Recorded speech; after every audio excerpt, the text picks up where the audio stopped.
భారత సైన్యపు ఆలోచన తీరులో అతిపెద్దదైనటువంటి మార్పు. మూలాలని లేపేయాలి అన్నటువంటిది. ఇంతవరకు గతంలో ఉగ్రవాదులు దాడులు చేస్తారు. వాళ్ళు పాకిస్తాన్‌లోకి పారిపోతారు. వాళ్ళ కుటుంబ సభ్యులు, వాళ్ళ బంధువులంతా ఇక్కడే ఉంటారు. వాళ్ళ ఆస్తులు ఇక్కడే ఉంటాయి. కొన్నాళ్ళు పోయిన తర్వాత అందరూ మర్చిపోయాక ఆళ్ళు ఇక్కడికొస్తారు. ఈలోపు అవసరమైతే ఇల్లు అమ్ముకుని ఇంకోటి కొనుక్కుంటారు. ఇదొక సహజ సిద్ధమైనటువంటి ప్రక్రియలాగా సాగిపోతుంది.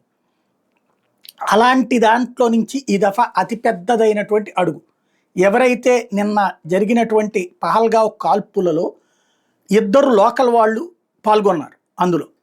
అంటే ఏళ్ల తరబడి ఇక్కడే ఉన్నవాళ్ళు. మిగతా వాళ్ళు పాకిస్తాన్ నుంచి వచ్చారు.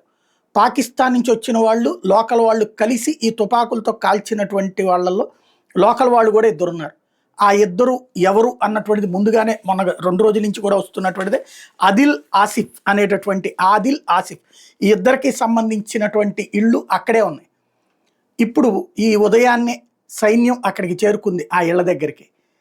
ఆ ఇళ్ళకి ఎల్ఈడి బాంబులు పెట్టి మరి లేపేసింది అనమాట. ఐఈడి బాంబులు పెట్టేసేసి ఆదిల్దేమో త్రార్లో ఉంది ఇల్లు, అది పేల్చేసింది.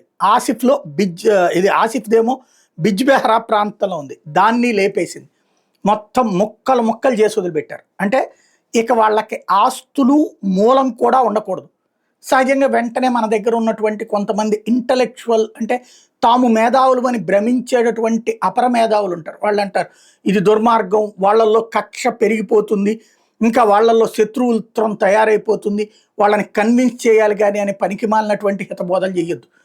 ప్రజల్ని చంపేసేటటువంటి వాడికి ఇంకా వాడిని మార్చేదేంది?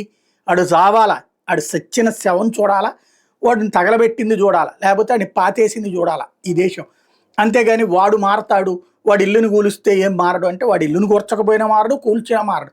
వాడి బుద్ధి అట్ట ఉన్నటువంటి అట్లాంటి బుద్ధి లేనటువంటి దరిద్రుల్ని ఇక్కడ నిలువ నీడ లేకుండా ఉన్నప్పుడు వాడు ఆ పాకిస్తాన్లోనే చస్తే ఏదో రోజున మన చేతుల్లో చస్తాడు. ఆ చచ్చే శవం కోసం చూద్దాం. ప్రస్తుతానికైతే వాళ్ళిద్దరి ఇళ్ళు పేల్చి అవతల పడేశారు.